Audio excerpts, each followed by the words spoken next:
My name is Brooke, and I'm 28 years old. 10 years ago, I stood at a bus stop, still wearing my graduation cap and gown, watching my parents' car disappear down the road.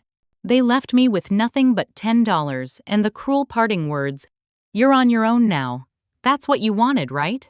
Today, I'm back. As my chauffeur opens the door of my gleaming black limousine, my designer heels click against the pavement of their driveway. They say revenge is a dish best served cold. Mine took a decade to prepare. Before I dive into my story, drop a comment letting me know where you're watching from. Hit that like and subscribe button if you've ever had to rise above someone who tried to keep you down. Trust me, what happened next in my journey will shock you. Graduation day was supposed to be the proudest moment of my life. May 28th dawned bright and clear, the kind of perfect spring day that seemed designed for new beginnings. I remember standing in front of the mirror in my tiny bedroom, carefully adjusting my cap, the tassel hanging just right, my honor cords draped around my neck. Despite everything, I'd done it, graduated with honors, earned a full scholarship to State University, and was the first in my family to attend college. "Brooke, we're going to be late." My mother's voice carried up the stairs with none of the excitement you'd expect on such a day. I took one last look at myself, straightened my shoulders, and headed downstairs. My parents were already in the car, engine running. Dad behind the wheel, staring straight ahead, his jaw set tight the way it always was when he was forced to do something he didn't want to. Mom in the passenger seat, checking her watch repeatedly. Neither of them had taken a single photo of me in my cap and gown. "Sorry," I mumbled, sliding into the back seat like a passenger in a taxi rather than a daughter being driven to her high school graduation. The 20-minute drive to school was silent except for the radio. I'd grown accustomed to these silences over the years, but today it felt heavier.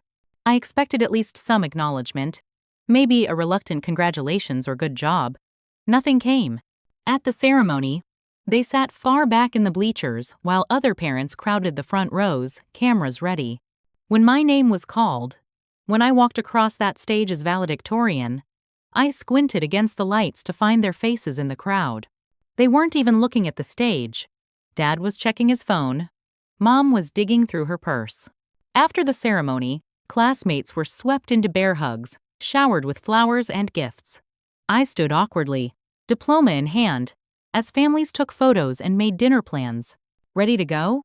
My father appeared beside me, keys already in hand. "Don't you want to take a picture?" I asked. He looked at me like I'd suggested something absurd.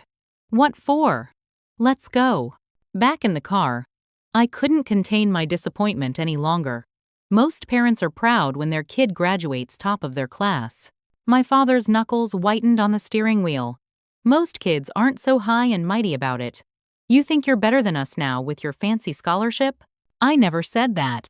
I worked hard because I want a better future. Isn't that what you're supposed to want for your kids? So our lives aren't good enough for you? My mother chimed in, turning to face me. "After everything we've sacrificed." "What sacrifices?" I shot back, years of pent-up frustration bubbling over. "You've done nothing but tear me down every time I achieved something. Do you know how hard it is to study when you're telling me it's a waste of time?" That's when my father's expression changed to something I'd seen before.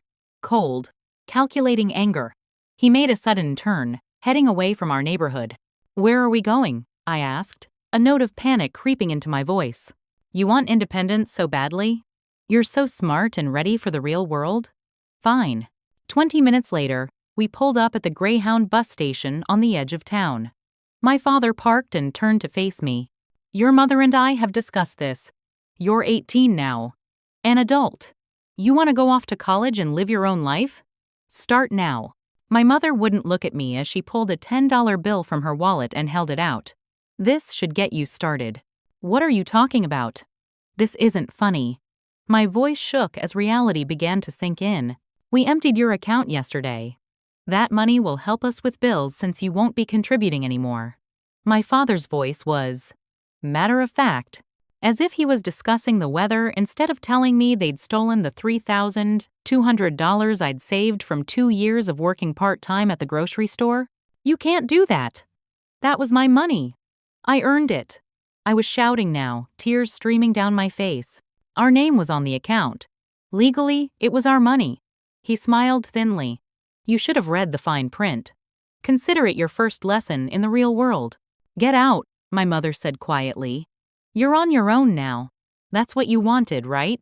In shock, I stumbled from the car, still in my graduation gown. Before I could fully comprehend what was happening, they drove away, leaving nothing but a cloud of exhaust in their wake. As darkness fell, I sat on a bench outside the bus station, diploma in one hand, $10 in the other. I tried calling Amber, my best friend, but got no answer. Later, I would learn she was at a graduation party, one I hadn't been invited to because my parents never allowed me to socialize. That first night, I slept in the bus station, curled up on a hard plastic bench, my graduation gown wadded up as a pillow, hungry, terrified, and utterly alone. The realization that this betrayal had been planned, that on what should have been one of the proudest days of my life, my parents had calculated my abandonment, cut deeper than any pain I'd ever known. The first week after graduation was a blur of panic and survival. With only $10 to my name, I rationed it carefully. A dollar menu item each day, stretching my funds as long as possible. When the money ran out on day 7, reality hit hard. I hadn't eaten in 24 hours, hadn't showered in days, and the bus station attendant was giving me increasingly suspicious looks. You can't stay here indefinitely, miss, he told me that evening. This isn't a shelter. I nodded, gathered my few belongings, my graduation gown now serving as both blanket and pillow, and walked out into the gathering dusk with no destination in mind. That's when I saw the flyer on a community bulletin board. Women's Haven, Emergency Shelter. The shelter was 3 miles across town. By the time I arrived, my feet were blistered in my dress shoes, and I was fighting back tears of exhaustion. A middle-aged woman named Greta manned the front desk, her eyes kind but assessing as she took in my disheveled appearance. We're at capacity, she began, then paused. How old are you, honey? 18, I whispered. As of last month. Something in her expression softened. Just graduated? I nodded, unable to speak as tears threatened to spill over. We might have a cot in the overflow room. Not much privacy, but it's safe, and there's a shower. The shelter was clean but sparse. A large room with 20 cots separated by thin curtains. Most were occupied by women much older than me, many with children. In the corner cot assigned to me, I met Stephanie, a woman in her 50s with sharp eyes and a no-nonsense attitude. First night? She asked, watching me arrange my meager belongings. I nodded, embarrassed by my obvious inexperience. Parents or boyfriend? When I looked confused, she clarified, Who threw you out? My parents. After graduation, Stephanie snorted. Some people shouldn't be allowed to have kids. Listen up. Shelter's only good for 2 weeks. You need a job. Fast. Over the next few days, Stephanie became my survival guide. She showed me which fast food restaurants would let you clean up in their bathrooms, which cafes might give away unsold food at closing time, and where to apply for emergency assistance. On day 5 at the shelter, I found work at Rosie's Diner on the edge of town. Rachel, the manager, took a chance on me despite my lack of address or references. Everyone deserves a shot, she said, handing me an apron.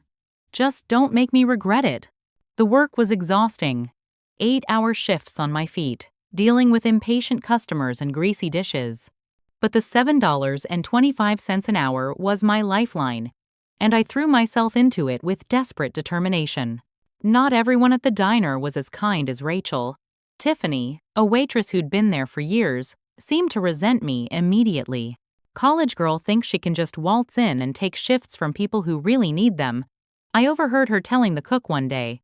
The hostility escalated over the next few weeks. Orders for my tables would mysteriously disappear. Sections I had cleaned would suddenly be dirty again just as Rachel came to inspect. One particularly busy lunch shift, Tiffany accidentally bumped into me, causing me to spill a tray of drinks all over a customer. So clumsy, she said loudly as Rachel rushed over. Maybe she's not cut out for this work. I expected to be fired on the spot, but the customer, a regular named Frank, spoke up. I saw what happened. Wasn't her fault. He winked at me as Rachel led him to a new table. With my first paycheck, I moved from the shelter to a hostel downtown. Still shared accommodation, but slightly more privacy and no 2-week limit. I saved every penny possible, walking the 3 miles to work rather than paying for bus fare, eating only at the diner where staff meals were free. After a month of independence, I tried calling home. The number had been changed. I borrowed Rachel's car one Sunday and drove past my parents' house, working up the courage to knock. Before I could approach, I noticed unfamiliar cars in the driveway. They were hosting a barbecue. Through the window, I could see my father laughing, a beer in hand, looking happier than I'd seen him in years. I drove away without getting out of the car. Later that week, I ran into Mrs. Peterson, my former English teacher, while serving at the diner. "Brooke, I've been worried about you. Your parents told everyone you'd run away after graduation, joined some boyfriend in California." I didn't believe it.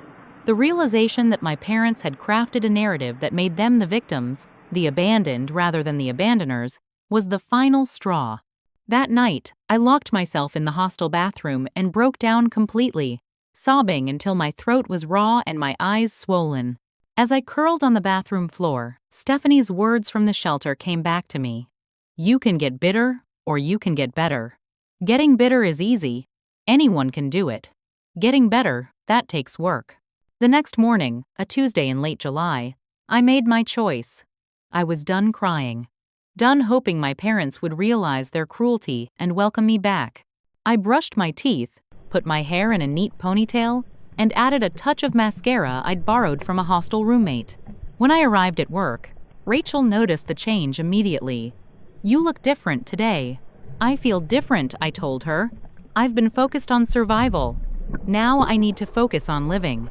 That afternoon, Stephanie visited me at the diner, sliding into a booth during my break. "You look like hell," she observed, characteristically blunt. "I had a rough night." She nodded knowingly. "Hit rock bottom?" "Something like that." "Good. Now you can start climbing." She pushed a community college brochure across the table. "Registration for fall classes ends Friday." I stared at the brochure. "I can't afford this." "I can barely afford the hostel." "There's financial aid, and that scholarship you mentioned. Call the university, explain your situation. Worst they can say is no." She fixed me with her piercing gaze. "Success is the best revenge, girl. Remember that." I thought of my parents at their barbecue, spreading lies about me, enjoying their lives while I struggled to survive. In that moment, I made a decision that would shape the next decade of my life. I would focus not on tearing them down, but on building myself up, higher than they could ever imagine. 6 months after graduation, my life had found a fragile stability. I was working 2 jobs, mornings at Rosie's Diner and evenings at a bookstore near the community college where I'd enrolled in night classes. My scholarship to State University had been deferred for a year after I explained my situation, giving me time to save money and complete some prerequisite courses locally. Home was still the hostel, though I'd upgraded from a shared room to a tiny private one barely bigger than a closet. My possessions fit in a single duffel bag. But for the first time since being abandoned, I felt a sense of forward momentum. My business administration professor, Diane Foster, kept me after class one evening in November. "Your analysis of the case study was exceptional, Brooke," she said, gathering her papers. "Have you considered where you'll intern next semester?" I laughed tiredly. "Professor, I'm working 2 jobs just to afford these classes. I can't take an unpaid internship." She studied me thoughtfully. "What if it were paid? I have a former student, Catherine Hamilton, who runs a tech startup downtown. She's looking for hungry, smart interns who think differently. The position pays $15 an hour. The prospect of earning twice my current wage while gaining relevant experience seemed too good to be true. Why would she hire me? I have no tech background. Because you have something more valuable: perspective and grit." She wrote a name and number on a slip of paper. "Call her. Use my name." 2 days later, I found myself in the gleaming lobby of Hamilton Innovations, a small but growing company specializing in educational technology. My second-hand blazer and scuffed shoes felt woefully inadequate among the sleek, modern furniture and well-dressed employees. Catherine Hamilton was not what I expected. In her mid-30s, with a sharp pixie cut and bright red glasses, she greeted me with a firm handshake and direct gaze. "Diane speaks highly of you," she said, leading me to her office. "Says you're the most promising student she's had in years." "That's very kind of her. Diane doesn't do kind. She does honest." Catherine gestured to a chair. "So tell me, Brooke, why should I hire you over the Stanford grad also interviewing today?" I took a deep breath. "Because I'm hungry. Not just ambitious, actually hungry. I've known what it's like to have nothing, so I value everything. I work harder because I have to. That Stanford grad has a safety net. I'm building mine as I go." Something in Catherine's expression shifted. She asked about my background, and I gave her the sanitized version. Family differences. Striking out on my own after high school.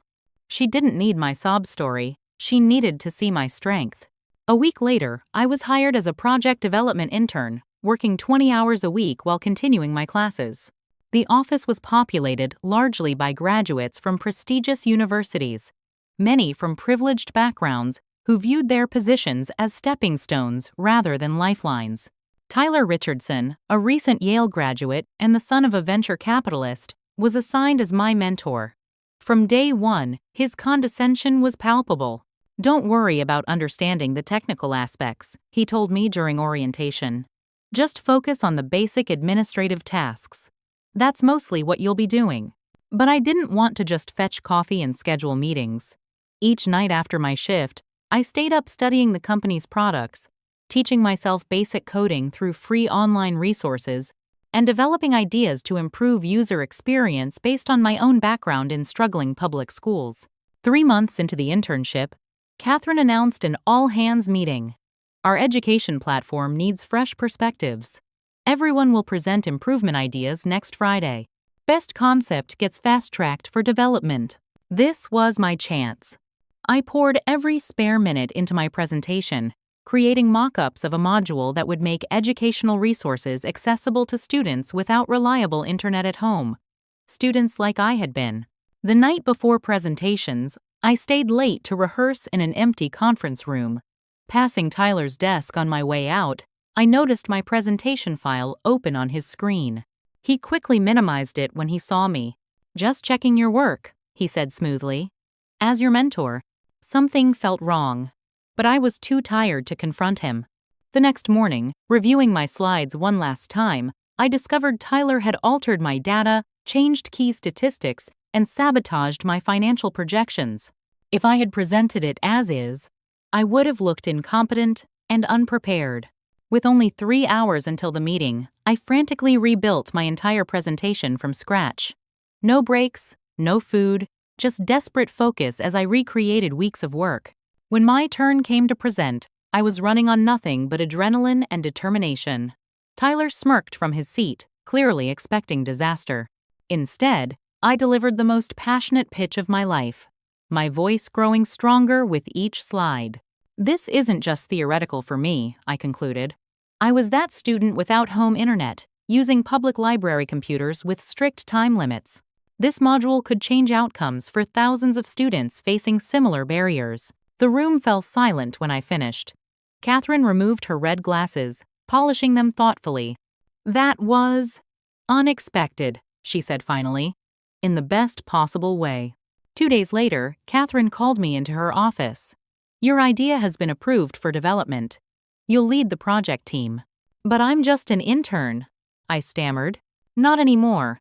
Consider this your official job offer. Junior Project Manager. Starting immediately." As I left her office, still in shock, Tyler was waiting by my desk, his expression a mixture of anger and disbelief. "This was supposed to be my project," he hissed. "Do you have any idea who my father is in this industry?" I thought of my own father, who had thrown me away like garbage on what should have been one of the proudest days of my life.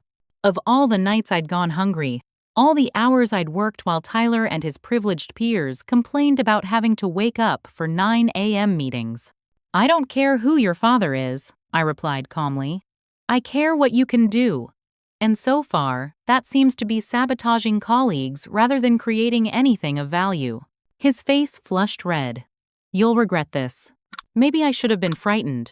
Instead, I felt a strange sense of power. For the first time, I wasn't the victim. I was someone who could stand her ground, someone with value and potential. That night, I moved out of the hostel and into a small but private studio apartment. Sitting on the floor of my empty living room, I had no furniture yet. I felt something unfamiliar bubbling up inside me. It took a moment to recognize it as pride. In just 6 months, I had gone from homeless to employed in a growing tech company. I was no longer just surviving. I was beginning to thrive. The foundation of my new life was taking shape, brick by determined brick. But as I would soon learn, the higher you climb, the more people emerge from the shadows, determined to pull you back down. 1 year after joining Hamilton Innovations full-time, I was promoted to Executive Project Manager, overseeing our expanding education platform. My deferred scholarship had been converted to a part-time MBA program, which Catherine's company now paid for. At 20, I was the youngest executive in the company's history. My tiny studio had been replaced with a modest one-bedroom apartment, furnished slowly with carefully chosen pieces. For the first time since graduation, I had savings, health insurance, and the beginnings of a professional wardrobe. The desperate girl sleeping in a bus station felt like someone from another lifetime. I was working late one evening when my phone buzzed with a Facebook notification, a friend request from Jessica Martin, my former lab partner, and one of the few people I considered a friend in high school. We'd lost touch after graduation, and seeing her name brought a surprising wave of nostalgia. Her message came moments after I accepted the request. Brooke, I've been looking for you, everywhere. Your parents said you moved away, but nobody knew where. I'm in the city for work next week. Can we catch up? The mention of my parents sent a cold spike through me, but curiosity won out. We arranged to meet at a cafe near my office the following Tuesday. Jessica looked exactly as I remembered, blonde ponytail, perpetual smile, designer clothes. She squealed and hugged me like no time had passed. Look at you. Working for a tech company, your own apartment, you're living the dream. She gushed, examining me from head to toe. Your parents made it sound like you were living in a van down by the river or something. I stiffened.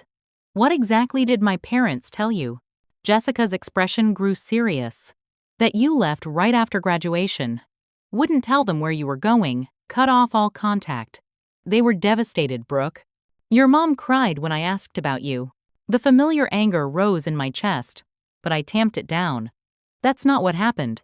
Over the next hour, I told her everything. The abandonment, the shelter, the struggle to survive. Jessica listened with appropriate horror, tears welling in her eyes. That's monstrous, she whispered. I had no idea. Why would they lie like that? To save face, I said simply. Easier to say I abandoned them than admit what they did. Jessica reached across the table to squeeze my hand. Well, I'm back in your life now, and I'm not going anywhere. We have so much catching up to do. Over the next few months, Jessica became a fixture in my life. She'd relocated to the city for a marketing job and often stopped by my office for lunch. I introduced her to my colleagues, including Catherine, who mentioned Hamilton Innovations was looking to expand their marketing department.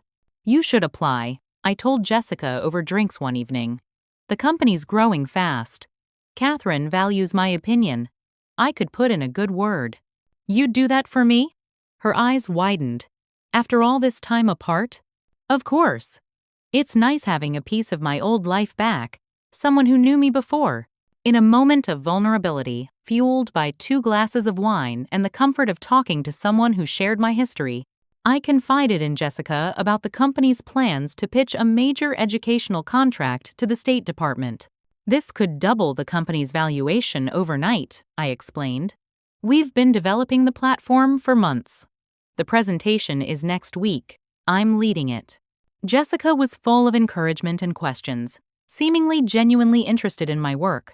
Later that week, she suggested I join her at a dinner party. Just a few friends in the industry. Great networking. I was surprised to find the dinner hosted at an upscale restaurant in a private room. The guests were not Jessica's friends, but potential investors Catherine had been courting for months. Jessica mentioned you'd be presenting your education platform, one of them said as I awkwardly took my seat, completely unprepared. We're eager to hear more before making our decision. Confused but professional, I launched into an impromptu overview of the project, only to be interrupted by pointed questions that seemed designed to expose flaws in our business model. Our sources indicate your user retention rates are significantly lower than reported, one investor said coolly. And the security concerns with student data haven't been adequately addressed, added another. Each question revealed insider information that shouldn't have been available to them. I glanced at Jessica, who studied her wine glass with suspicious focus. The final blow came when an older gentleman at the end of the table cleared his throat. While your presentation is impressive, we're concerned about stability in the leadership team, particularly given your personal background. My blood ran cold. My personal background? The difficulty maintaining personal relationships. The family estrangement. The period of homelessness. Not exactly the stable foundation investors look for in a project lead. I turned to Jessica, who at least had the decency to look ashamed. How could they possibly know about that?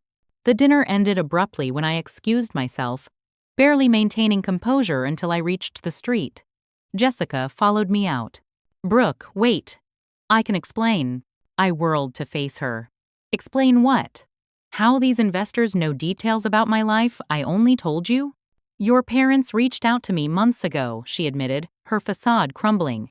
They saw us reconnect on Facebook. They said they were worried about you, wanted to make amends, but didn't know how. I was just trying to help. By sabotaging my career? By ambushing me with an investor meeting I wasn't prepared for? They paid me, okay? Jessica's voice cracked. Their business is failing, and they're bitter that you're successful while they're struggling. They asked me to get information, find weaknesses they could exploit. I didn't think it would go this far. The betrayal was breathtaking, not just from Jessica, but the realization that my parents were actively working to undermine me, still trying to tear me down from hundreds of miles away. They said you abandoned them, Jessica continued, desperate now. That you were ungrateful, selfish. I believed them until I saw you again. Saw what you've built for yourself. I said nothing, just turned and walked away. Her calls fading behind me. Back at my apartment, I collapsed. A second emotional breakdown as devastating as the one in the hostel bathroom years before. All the progress. All the careful building of my new life. And still they found a way to reach in and try to destroy it. The investors withdrew their interest the next day. Catherine was disappointed but understanding when I explained what happened. Business is full of sharks, she said simply. Now you know to be more careful who you trust. The project continued without the additional funding, scaled back but still moving forward. I changed my phone number, strengthened my social media privacy settings, and withdrew from the few casual friendships I'd begun to form. The walls I built around myself grew higher, thicker. Trust, I realized, was a luxury I couldn't afford. Not when the people who were supposed to love me most in the world were still actively trying to ensure I failed. 2 weeks after the Jessica incident, Catherine called me into her office. I braced myself for bad news, possibly even termination. The investors' withdrawal had cost the company significantly, and though Catherine hadn't blamed me directly, the responsibility ultimately fell on my shoulders. Instead, she surprised me with an unexpected offer. We're expanding our London office, she said, sliding a folder across her desk. They need someone to lead the International Education Initiative. Someone who understands our platform from the ground up. I stared at the folder. You want me to go to London? 6 months minimum, possibly longer. Fresh start, higher salary, housing allowance included. She leaned forward. I'm not unaware of what happened, Brooke. Sometimes the best way forward is sideways. 3 weeks later, I stepped off a plane at Heathrow Airport with 2 suitcases containing everything I owned. The company flat in Notting Hill was small but elegant, a world away from the shelter and hostel of my recent past. Standing at the window overlooking the London streets, I felt both terrified and exhilarated. No one here knew my history. No one here was connected to my parents. For the first time, I could simply be Brooke the professional, not Brooke the abandoned. The London team welcomed me with typical British reserve that gradually warmed as I proved my capabilities. The education platform was taking shape, with interest from several international school systems. I worked long hours, partly from dedication and partly because I had no social life to speak of. That changed during a quarterly financial review meeting where I first encountered Sebastian Winters, the company's British financial analyst. Tall and lean with wire-rimmed glasses and a quiet confidence, Sebastian approached me after the meeting. "Your projection models are quite impressive," he said in his crisp accent. "Would you be interested in getting coffee sometime to discuss the Asian market expansion?" Coffee turned into dinner. Work discussions evolved into personal conversations. Sebastian was intelligent, kind, and refreshingly straightforward. The son of an economics professor and a human rights attorney, he came from a family that valued education and independence, the opposite of everything I had known growing up. "You never talk about your family," he observed one evening, 3 months into our developing relationship. We were having dinner at a small Italian restaurant near my flat, the kind of comfortable date that had become our weekend routine. I tensed, the familiar wall rising instantly. "Not much to tell." Sebastian studied me with his thoughtful gray eyes. "Everyone has a story, Brooke. I've told you mine. Whatever yours is, it won't change how I feel about you." That night, sitting in his modest but tasteful Kensington apartment, I told him everything.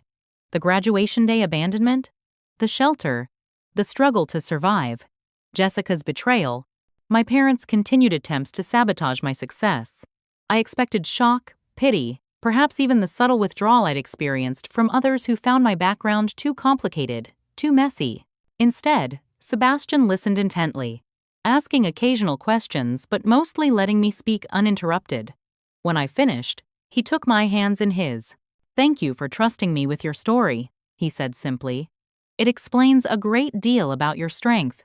Most people see it as baggage," I admitted. "Most people are fools." He smiled slightly. "My mother would say you've been tempered by fire. The strongest steel is forged in the hottest flames." Our relationship deepened over the following months. Sebastian introduced me to his family during their visit to London. Warm, intellectual people who welcomed me without reservation. His mother, Claire, took me aside after dinner. "Sebastian tells me you've had a difficult road," she said gently. "Just know that family isn't always blood. Sometimes it's the people who make space for you at their table." 8 months after our first date, Sebastian proposed during a weekend trip to the Scottish Highlands. The ring was his grandmother's, a simple platinum band with a single diamond. "I know it's fast," he said, looking uncharacteristically nervous. "But I also know what we have is rare. You don't have to answer right away." But I did know. For the first time in my life, I felt completely secure with someone, completely accepted. I said yes immediately. The anonymous messages started a week after our engagement announcement appeared on social media. At first, they were merely unsettling. Comments about me being unworthy and deceiving Sebastian about my background. Then they escalated to specific details about my past that weren't public knowledge. "Does he know you slept in a bus station? That you're just white trash playing dress-up in a corporate job?" Read one particularly vicious email from an anonymous account. I tried to keep the messages from Sebastian, but he discovered me crying over a particularly cruel one that included photos of my parents' house and suggestions that my low-class origins would embarrass his family. "This stops now," he said firmly, taking the laptop from my hands. "We're going to the police." The investigation revealed what I had already suspected. The emails were coming from my hometown. More surprisingly, they weren't just from my parents but also from Megan Collins, Sebastian's ex-girlfriend, who had apparently connected with my parents after discovering our engagement online. "They found each other through a fake profile set up to monitor your career," the cybercrimes officer explained. Miss Collins initiated contact after seeing the engagement announcement. The restraining order process was tedious but necessary. Sebastian never wavered, attending every legal appointment, insisting we face the situation together. His parents were equally supportive, his father using his legal connections to expedite the protection orders. "Did you think this would scare me off?" Sebastian asked one night as we reviewed security measures for our upcoming wedding. That I'd run at the first sign of complication? Most people would, I admitted.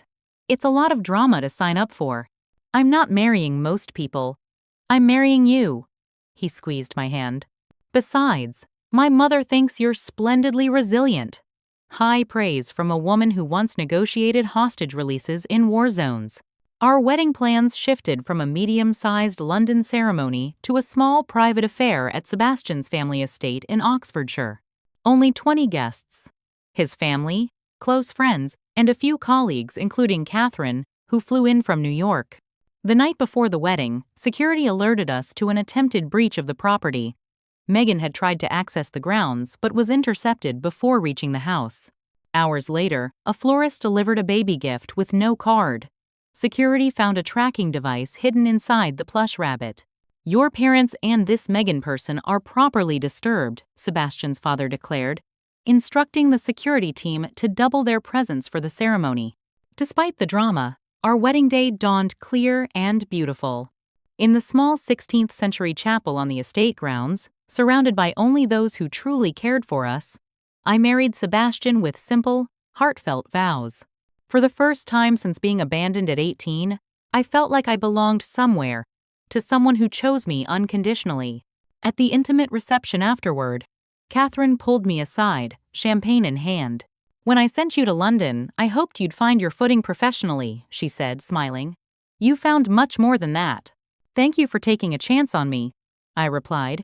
None of this would have happened if you hadn't. Wrong, she said firmly. I gave you an opportunity. Everything you've achieved, you've earned through your own merit. Never forget that. As Sebastian and I prepared to leave for our honeymoon, a staff member approached with a message. Someone claiming to be family was at the security gate, insisting on seeing the bride. My parents had somehow discovered the wedding location. Sebastian immediately moved to handle it, but I placed a hand on his arm. No. This is my battle. In the security office, I watched on the monitor as my parents stood at the gate, mother clutching a wrapped package, father looking impatient. They'd aged in the years since I'd seen them, gray now threading through their hair, lines deeper around their eyes.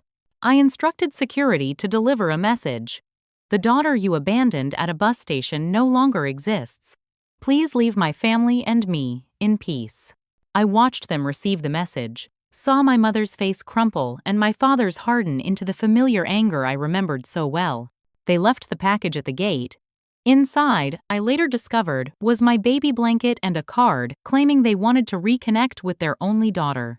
Too little. Too late. That night, in our honeymoon suite overlooking Lake Como, Sebastian held me as I finally allowed myself to cry. Not from sadness, but from release. The past no longer had power over me. I had built a new life, a new family, a new definition of love that had nothing to do with the people who had tried to break me. We're going to have a beautiful life, Sebastian whispered, one filled with the kind of love you always deserved. For the first time, I truly believed it. 2 years after our wedding, Sebastian and I returned to New York. Catherine had offered me the position of Chief Innovation Officer at Hamilton Innovations, and Sebastian had secured a transfer to his firm's Manhattan office. We purchased a comfortable brownstone in Brooklyn, nothing ostentatious, but worlds away from the shelter and hostel of my early days. You could have any position in any tech company now, Sebastian observed as we unpacked our new home. Why go back to Hamilton? Loyalty, I answered simply. Catherine took a chance on me when no one else would. Besides, I have an idea I think she'll be interested in. My idea was ambitious. A spin-off company focusing exclusively on educational technology for underserved communities, built around the platform I'd developed. In our first meeting back, I presented Catherine with a comprehensive business plan. You want to start your own company? She asked, reviewing the proposal. A subsidiary of Hamilton. You'd be our primary investor, with the option to fully acquire once we're established. Catherine studied me thoughtfully. This isn't just business for you, is it? Education changed my life, I said. I want to change the lives of kids who are where I was, or worse. 2 months later, Phoenix Educational Systems was incorporated, with me as CEO and Catherine as chairwoman of the board. Sebastian left his finance position to become our CFO. We started small, 3 employees working from a converted warehouse in Brooklyn, developing software for schools in low-income districts. The work was all-consuming. 80-hour weeks became the norm as we pitched to school boards, refined our platform, and sought additional investment. Sebastian and I barely saw each other despite working for the same company. He focused on finances while I handled development and client relations. 6 months into the venture, during a rare, quiet dinner at home, Sebastian placed his hand over mine. "I have something to ask you," he said, uncharacteristically hesitant. "We've been so focused on building the company, but I wonder if we should also consider building our family." The question caught me off guard. Children had always seemed like a distant possibility, not an immediate consideration. My own childhood had left deep scars, making me uncertain about my ability to parent. "Are we ready for that?" I asked. "The company is still so new. There will always be reasons to wait," Sebastian replied gently. "But some things shouldn't be postponed indefinitely." The conversation opened something in me, a longing I hadn't allowed myself to acknowledge. 2 months later, I discovered I was pregnant. The joy and terror were equally overwhelming. What if I don't know how to be a good mother? I confessed to Sebastian late one night. My only examples were rather spectacularly bad. "You'll be wonderful precisely because you know what not to do," he assured me. "Besides, we'll figure it out together." The pregnancy complicated our already hectic schedule. Morning sickness struck during crucial investor meetings. Fatigue made my 14-hour workdays nearly impossible. But the company continued to grow, securing contracts with school districts in 3 states. In my 5th month, complications arose. Elevated blood pressure and signs of preeclampsia led to a hospital stay and strict orders for bed rest. "The company needs me," I protested to the doctor. "The baby needs you more," she replied firmly. Forced to delegate, I worked remotely from our bedroom, Sebastian bringing me reports between meetings and development updates from our growing team. Catherine visited regularly, bringing food and company. "Your body is telling you something," she remarked during one visit. "Perhaps it's time to practice the delegation skills you've been avoiding." A week after returning home from the hospital, a package arrived. No return address, delivered by courier rather than regular mail. Inside was a beautifully crafted set of baby clothes with a congratulatory card signed, "With love, family." The handwriting was my mother's. Sebastian immediately had the items examined by security. Hidden in the embroidery of the smallest onesie was a tiny tracking device. "This is beyond disturbing," he said, voice tight with anger, as the security consultant explained the sophistication of the tracker. How did they even know about the pregnancy? The investigation revealed a troubling pattern. Megan, Sebastian's ex, had maintained contact with my parents and was now working at a digital marketing firm with access to consumer data. She had been monitoring my online activity, including recent searches for baby furniture and prenatal vitamins. "The restraining order doesn't cover digital stalking effectively," our attorney explained. "We need to amend it and pursue criminal charges for the tracking device." The stress triggered another health crisis. My blood pressure spiked dangerously, landing me back in the hospital. This time, the doctor was unequivocal. "Complete bed rest until delivery. No work, no stress. Or you risk losing this pregnancy." Sebastian was furious. Not at the restrictions, but at the people whose actions had endangered both me and our unborn child. "This ends now," he declared, instructing our attorney to pursue the maximum legal remedies available. The court appearance was scheduled for my 7th month. Despite my doctor's concerns, I insisted on attending. In the courthouse hallway, I came face to face with my parents for the first time in nearly a decade. My mother stepped toward me, eyes fixed on my pregnant belly. "Brooke, please. We just want to be part of our grandchild's life."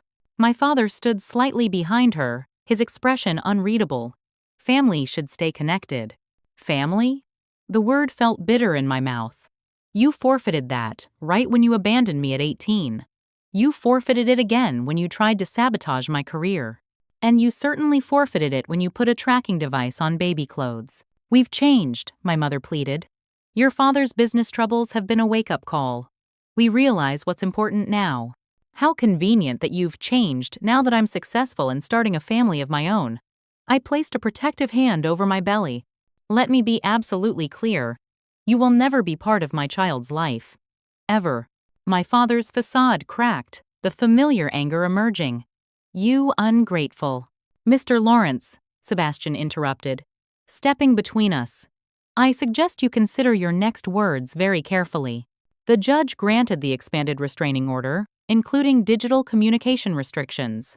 As we left the courthouse, my mother called after me. You can't keep us away forever, Brooke. Blood is thicker than water. The stress of the confrontation, combined with the existing complications, triggered premature labor. Lily Claire Winters was born 6 weeks early, tiny but fierce, spending her first month in the NICU. Sebastian never left our side, sleeping in the uncomfortable hospital chair, working remotely between feeding times. When we finally brought her home, our brownstone had been transformed into a fortress.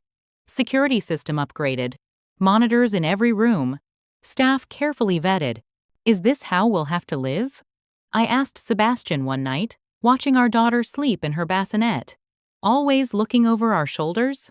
Only until we've ensured they understand the consequences of crossing the line, he replied. His normal gentleness hardened into determination. No one threatens our family. No one. As Lily grew stronger, so did Phoenix Educational Systems. By her first birthday, we had contracts in 12 states and were expanding internationally. The company that had begun with 3 people now employed over 50, with headquarters in Manhattan and satellite offices in London and Chicago. But success, I was learning, only made us more visible targets. 3 years after Lily's birth, Phoenix Educational Systems had grown beyond our most optimistic projections. Our software platform was being used in over 2,000 schools across 4 countries. Our staff had expanded to nearly 200 employees. Sebastian and I had settled into a rhythm of co-parenting and co-running the company, with him handling the financial side while I focused on development and expansion. Lily was thriving, a bright, curious 3-year-old with Sebastian's analytical mind and what Catherine called your stubborn resilience. Despite our busy schedules, we maintained strict boundaries around family time. Evenings and weekends were sacred, work emergencies notwithstanding. It was during a family weekend at the Botanical Gardens that I received the call that would change everything. Miss Lawrence Winters? This is Martin Reynolds from Educate Global, said the crisp voice when I stepped away to answer. I believe we have a mutual interest to discuss. Educate Global was one of the largest education technology conglomerates in the world, known for acquiring promising startups and scaling them internationally. A meeting was arranged for the following week at their headquarters. They want to buy us. I told Sebastian that evening after Lily was asleep. Reynolds wouldn't discuss numbers over the phone, but he implied it would be substantial. Sebastian's financial instincts immediately engaged. Define substantial. Enough that we'd never have to work again. Enough to fund Lily's education through multiple PhDs if she wants them. Enough to be completely free. The meeting exceeded even our optimistic expectations. Educate Global offered $420 million for Phoenix, nearly triple our current valuation. The deal included positions for both Sebastian and me on their executive team, though we'd no longer have controlling interest. We want Phoenix's innovative approach and your leadership, Reynolds explained. But ultimately, the platform would become part of our global ecosystem. We need time to consider, I replied, though the offer was tempting beyond measure. Financial security was something I'd chased since being abandoned with $10 to my name. This kind of wealth meant never being vulnerable again. Back at our offices, we assembled our senior team to discuss the offer. Catherine flew in from London, where she was overseeing Hamilton's European expansion. It's a strong offer, she acknowledged. But remember why you started Phoenix in the first place. Will Educate Global maintain your mission of serving underrepresented students? The negotiation process stretched over weeks. Teams of lawyers and financial advisors analyzed every aspect of the potential acquisition. The more we progressed, the more I began to embrace the possibility. This wasn't just financial security. It was validation of everything we'd built from nothing. 3 days before the contracts were to be signed, disaster struck. I was reviewing the final terms when our head of security burst into my office. "We've been breached," he announced without preamble. "Massive data leak. Everything. Proprietary code, client information, financial projections. It's all over the internet." Within hours, the situation deteriorated further. Not only had our intellectual property been compromised, but student data from our platform had also been exposed, a catastrophic privacy violation for a company working with minors. Educate Global's response was swift and merciless. Reynolds called personally. "The deal is off," he stated flatly. "This breach reveals fundamental security failures we can't be associated with. Our offer is withdrawn, effective immediately." In 24 hours, our company valuation plummeted. School districts began canceling contracts, citing security concerns. Investors panicked. The press was relentless, portraying us as careless custodians of sensitive information. Our cybersecurity team worked around the clock to identify the source of the breach. What they discovered was chilling. "This wasn't random hackers," our security director explained, displaying the evidence on my office monitor. "This was a targeted, sophisticated attack designed to look like negligence on our part. Someone wanted to tank this deal. Can you trace it?" Sebastian asked, his normally calm demeanor strained. "We've followed the digital breadcrumbs to a server in." He hesitated, glancing at me. "Your hometown, Miss Lawrence Winters." My blood ran cold. "My father?" "The IP address is registered to Lawrence Manufacturing. My father's failing business. The one he'd accused me of abandoning. The one that had apparently given him the skills to orchestrate a devastating cyber attack against his own daughter's company. I need to confront him," I said, already reaching for my coat. Sebastian grabbed my arm. "Absolutely not. We handle this legally, not personally." But I was beyond reason. The calculated malice required to not just hurt me, but potentially destroy the educational opportunities of thousands of students, all to prevent me from succeeding, was incomprehensible. The next day, I flew to my hometown for the first time in over a decade. The familiar streets felt alien now, like visiting a movie set of a film I'd once seen. Lawrence Manufacturing occupied the same industrial park, though the building looked shabbier than I remembered. The parking lot half empty. My father was in his office, looking older and smaller than the towering figure of my memories. When his secretary announced me, his expression flickered between shock and something that might have been satisfaction. "Brooke," he said, leaning back in his chair. "What an unexpected surprise." "Was it worth it?" I asked, without preamble. "Exposing children's private information? Potentially destroying educational opportunities for thousands of students? Was hurting me worth all that collateral damage?" He had the audacity to look confused. "I don't know what you're talking about. We traced the attack to your servers. We have the evidence." Something shifted in his expression. Not guilt, but calculation. "My company has been having IT problems lately. Security vulnerabilities. Perhaps someone took advantage." "Stop lying," I snapped. "For once in your life, own what you've done."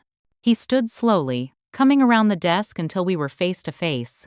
"You want the truth? Fine. You were getting too big, too important. That deal would have made you untouchable, so you couldn't stand to see me succeed. Just like when I was a child. You think you're so smart, so much better than us. Building your fancy company, your perfect life with your rich husband and your precious daughter." His voice twisted with bitterness. "You turned your back on your family. You abandoned me at a bus station."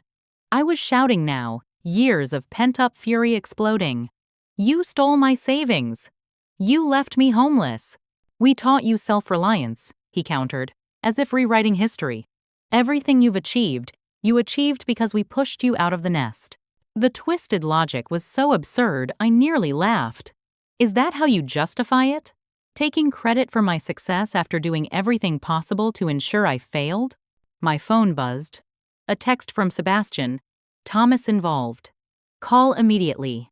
Thomas Richardson was my father's business partner, a man I barely remembered from childhood family gatherings. Before I could respond, my mother called, her voice frantic. "Brooke, please, you need to stop this investigation. You don't understand what's at stake." What are you talking about? Thomas has information about your father, about the business. If this comes out, your father could go to prison. The pieces suddenly aligned. My father's declining business, his desperate attempts to prevent my success, the sophisticated nature of the attack beyond his technical capabilities. Thomas is blackmailing you, I realized. He orchestrated the attack, but used your servers, your access. If we pursue this legally, you take the fall. My father's silence was confirmation enough. I walked out without another word. On the flight back to New York, Sebastian filled me in on what their investigation had uncovered. Thomas Richardson had a history of corporate espionage, using smaller companies as fronts for his activities. My father's business had become one such front, its financial troubles making him vulnerable to coercion.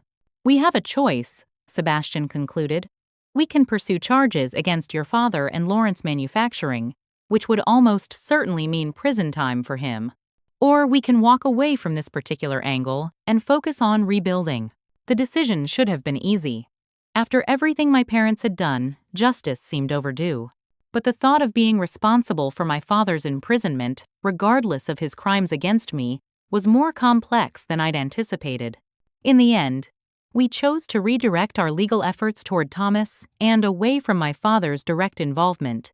Not from forgiveness, but from the recognition that allowing him to destroy me twice, first emotionally and then professionally, gave him too much power over my life. The fallout from the data breach was catastrophic nonetheless. We lost nearly 70% of our contracts. Our company valuation dropped to less than a quarter of its previous worth.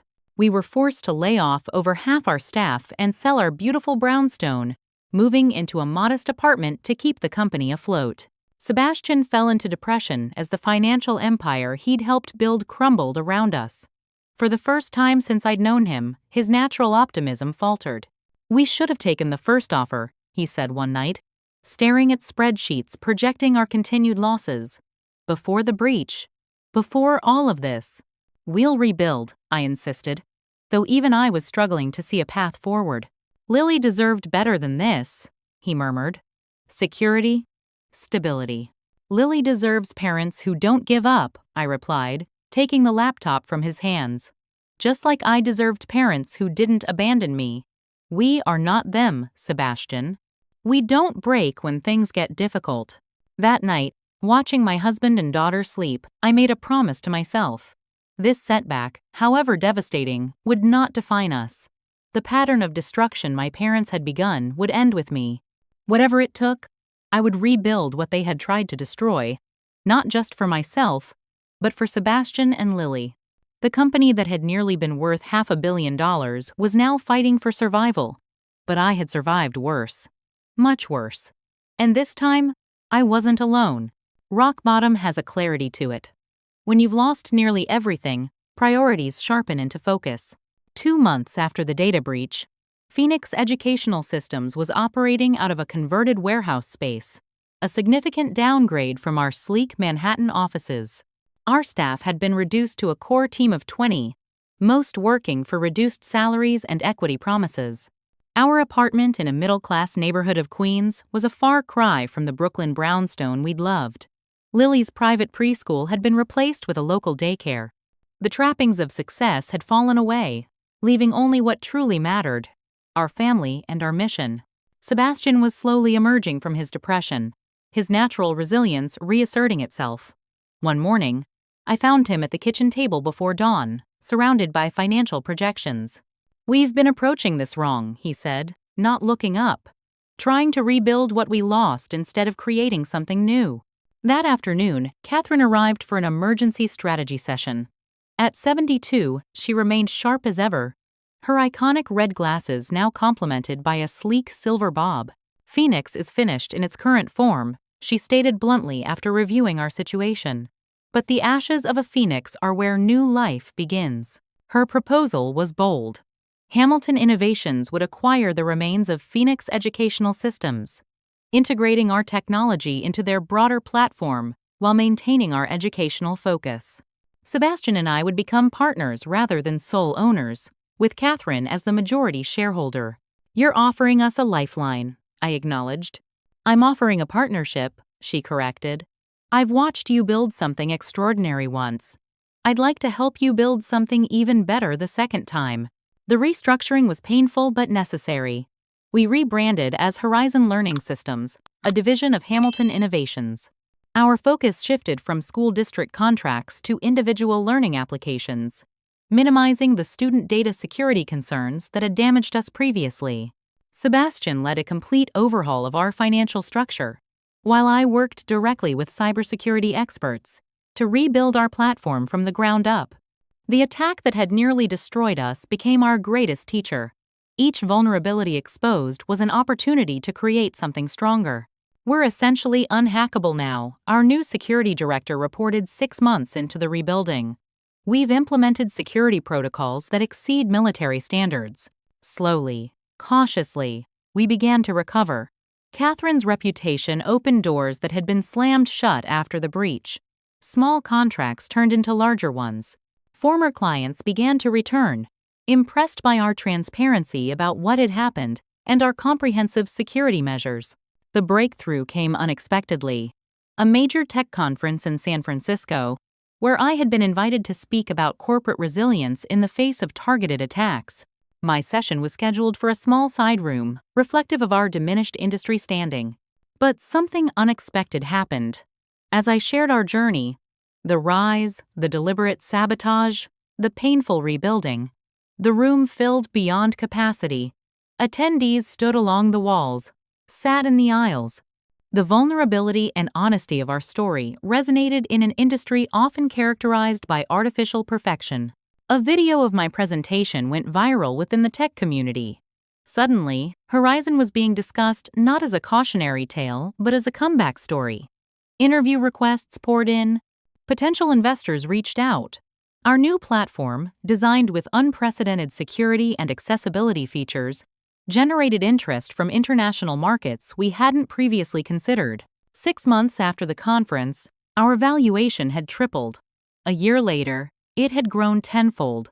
Sebastian's innovative financial modeling attracted attention from venture capitalists looking for stable yet innovative educational investments. We're not just recovering, he reported during a strategy meeting.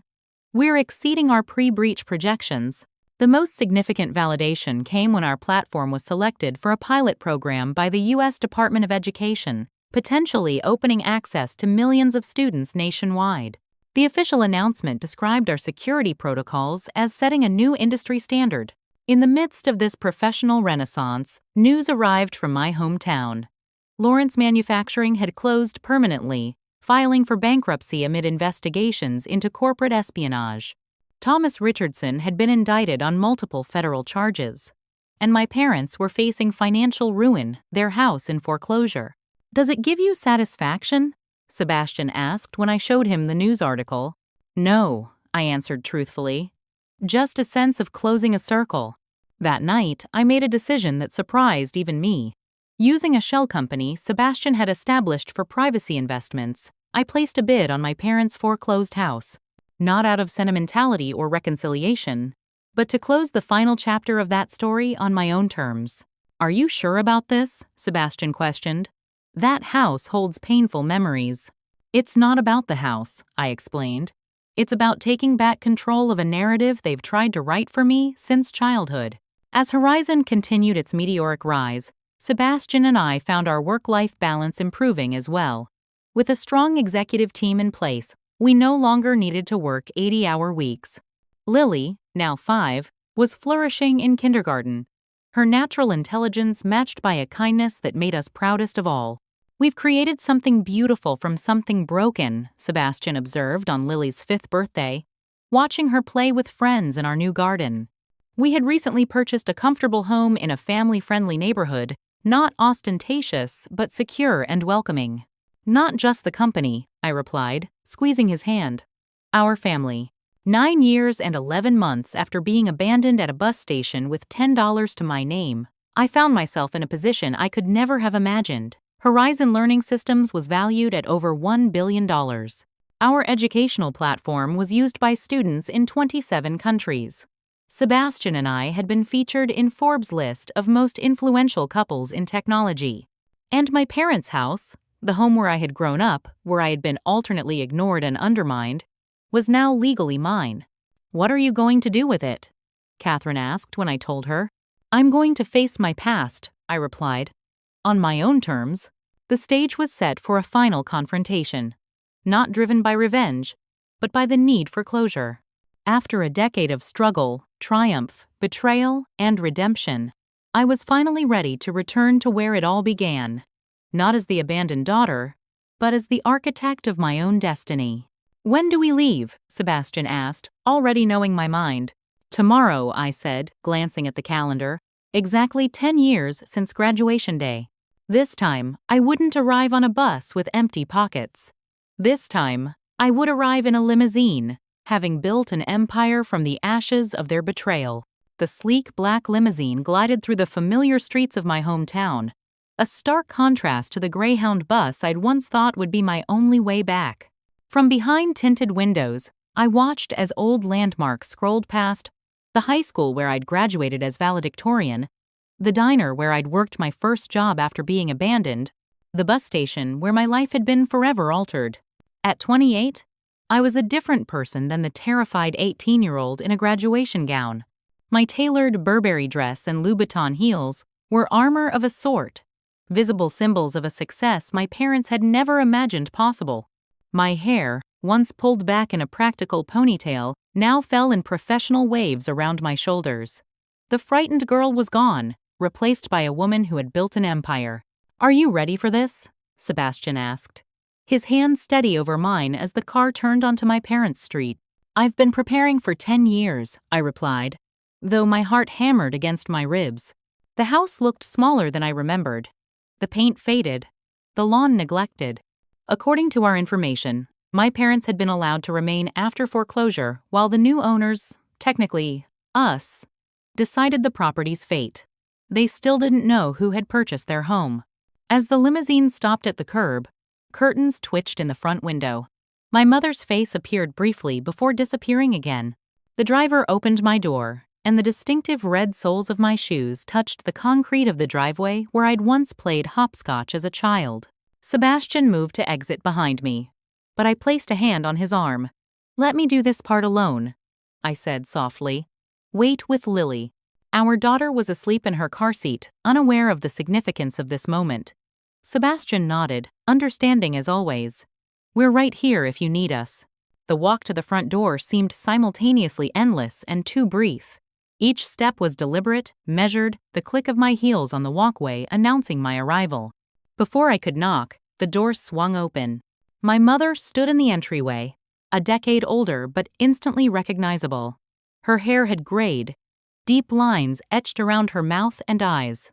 Behind her, my father appeared, his once imposing frame now stooped, his expression a mixture of surprise and wariness. "Brooke," my mother breathed, her eyes darting past me to the limousine at the curb. "What are you doing here?" "I've come to talk about the house," I replied, my voice steady despite the emotions churning beneath the surface. "May I come in?" They stepped aside wordlessly, leading me into the living room that had changed little in my absence. The same faded furniture, the same generic landscape prints on the walls. No photos of me, I noticed. It was as if I had never existed here. "So," my father said, breaking the awkward silence, "you've done well for yourself." The words held no warmth, just a grudging acknowledgement of the obvious. "Yes," I replied simply. "I have." "We've seen you in the business magazines," my mother added. "Your company, your husband, and your daughter," my father interjected. "Our granddaughter." The possessive claim sent a chill through me. "Lily is not your granddaughter," I stated firmly. "Biology doesn't make you family." My mother's face crumpled slightly. "Brooke, please. We've had time to think about everything. We made mistakes." "Mistakes?" I echoed, incredulous. "You abandoned me at a bus station with $10. You stole my savings. You spent the next decade trying to sabotage my success. Those aren't mistakes. They're choices. Deliberate, cruel choices." My father's jaw tightened. "We gave you life.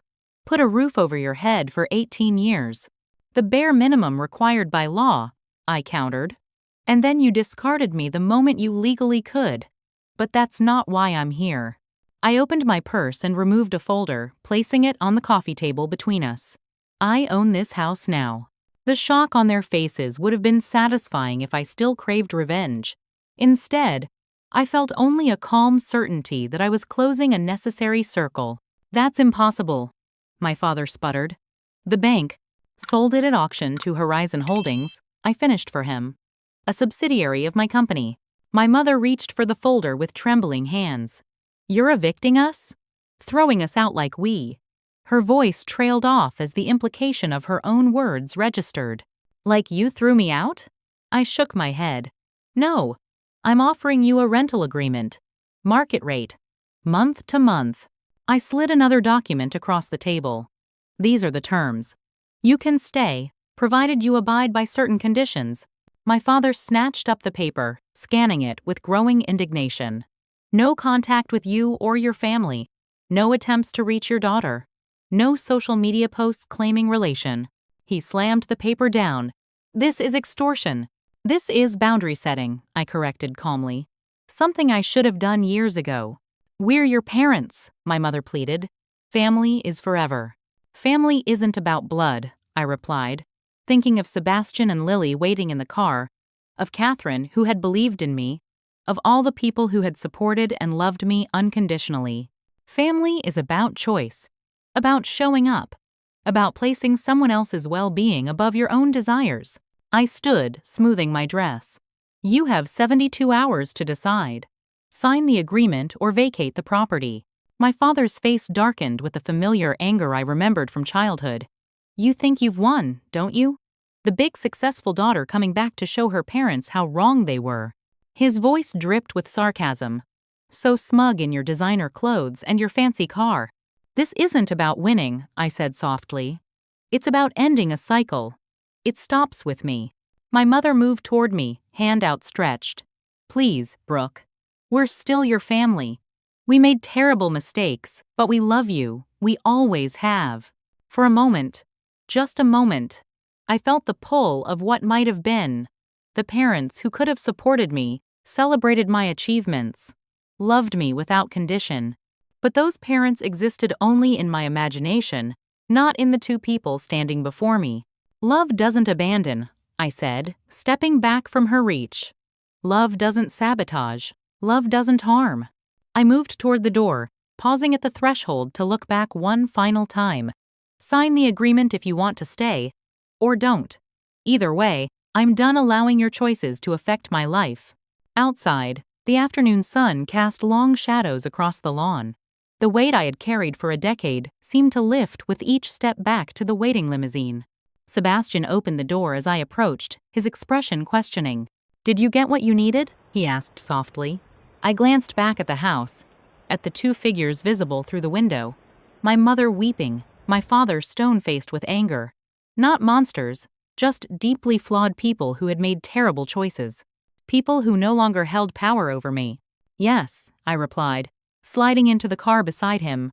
I think I did. Lily stirred in her car seat, blinking sleepily. Is this where you grew up, Mommy? She asked, peering out at the modest house.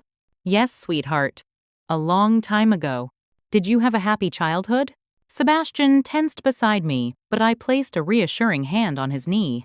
No, I didn't, I answered truthfully. But that's why I work so hard to make sure you have a happy one. She nodded, accepting this with a child's simple logic. Can we go home now? Yes. I smiled, feeling the last chains of the past finally break away. Let's go home. As the limousine pulled away, I didn't look back.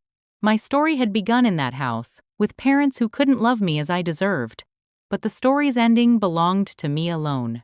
10 years after being abandoned with nothing, I had built something precious. A successful company, yes.